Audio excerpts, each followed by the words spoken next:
Through its transformative possibilities, art exists simultaneously everywhere and nowhere.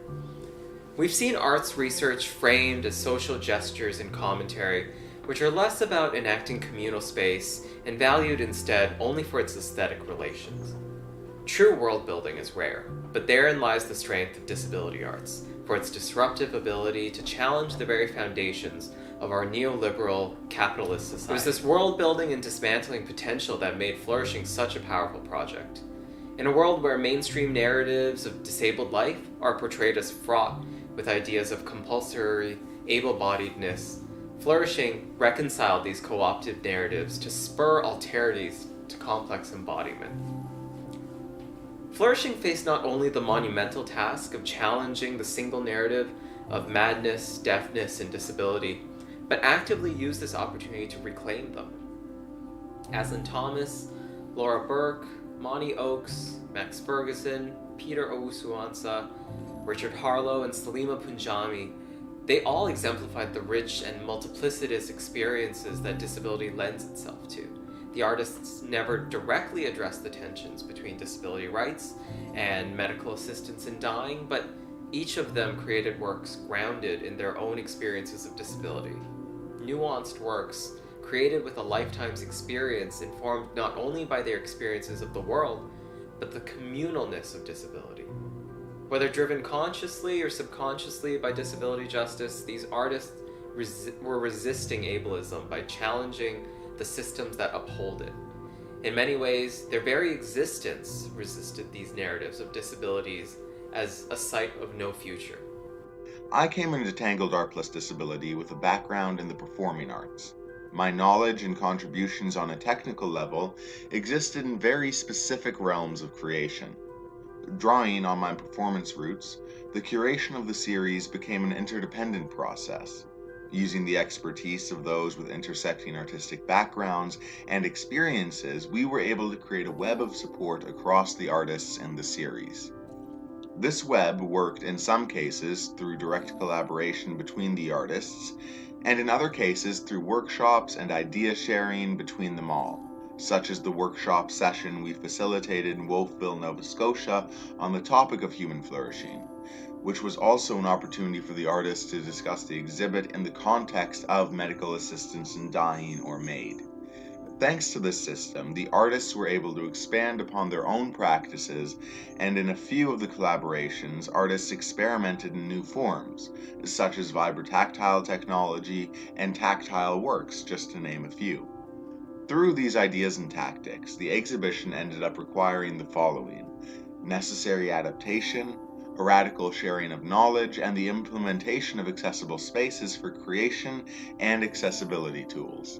All of which and more can be achieved through the implementation of a collaborative approach to curation.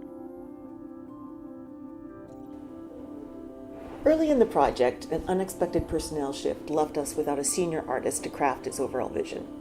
This put us in the daunting position of being expected to provide insights into an extremely important conversation, but without a resident expert to shape our response. Almost organically, the team began to co-create this project, with each individual taking turns, taking charge, stepping back, supporting each other when the tasks were overwhelming, bringing our specific perspectives and talents to play when they seemed they might be useful. The process became very much a learning as a group, in a way and a substance that we could have never done alone.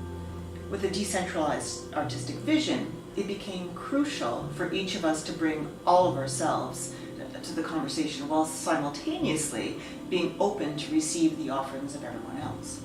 Knowledge became a shared, ongoing act of creation and discovery rather than some static thing that we needed to capture and control.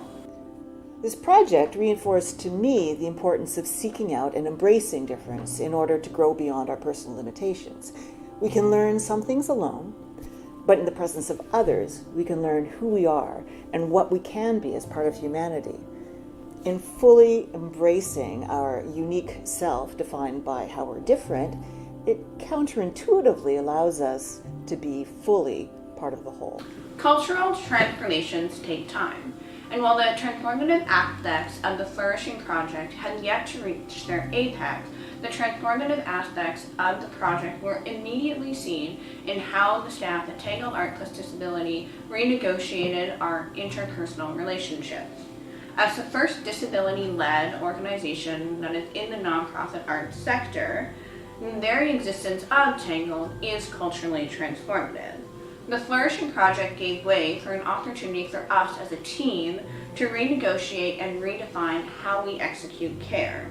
In our society, care is informed by the neoliberal and capitalist value through which the role of the caregiver is solely relegated to the non-disabled person, and the disabled person is seen as the receiver of said care. This notion strengthens cultural trope of the non-disabled person being the hero of the relationship and the disabled person as being burdensome and infantilized. If one cannot be independent or non-reliant on care, then one cannot be full or complete members of society alongside their non-disabled peers. But I think we need to underscore that we all require care and we all have the capacity and the desirability to give care. When we stop emphasizing our non-disabled heroes, we can rectify this social imbalance of caregivers and care receivers, and we can implicitly transform society by existing exactly how we are. The Flourishing exhibition allowed me to open myself in new ways.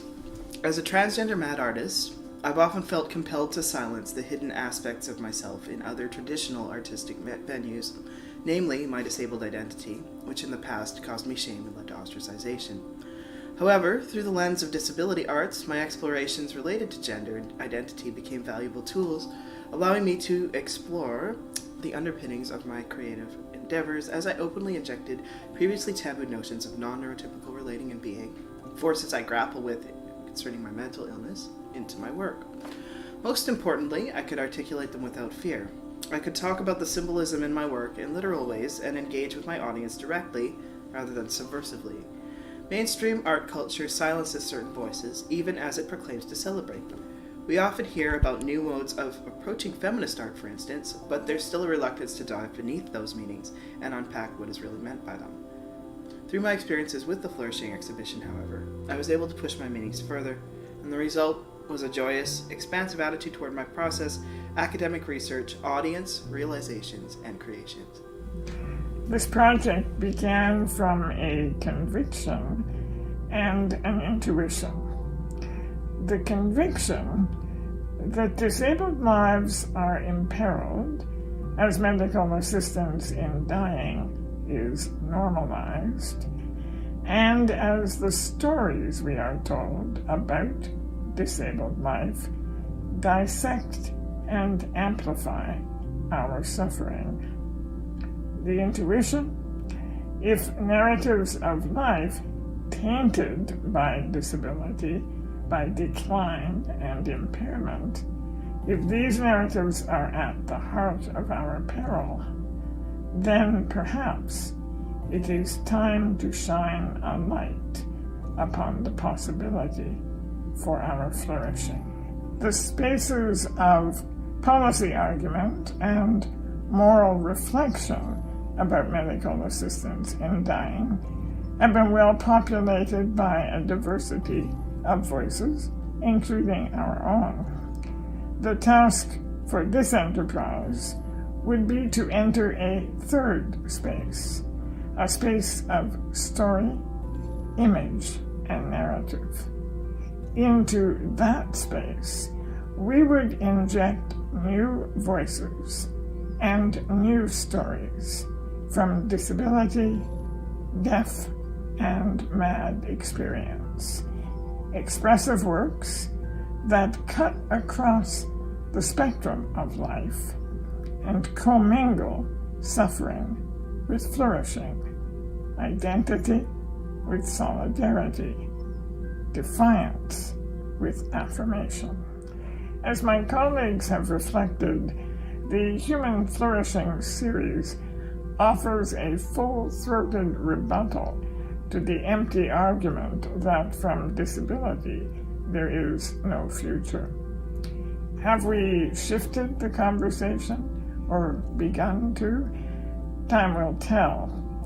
But we have opened many boxes, spoken ourselves aloud and unafraid, directly rather than subversively.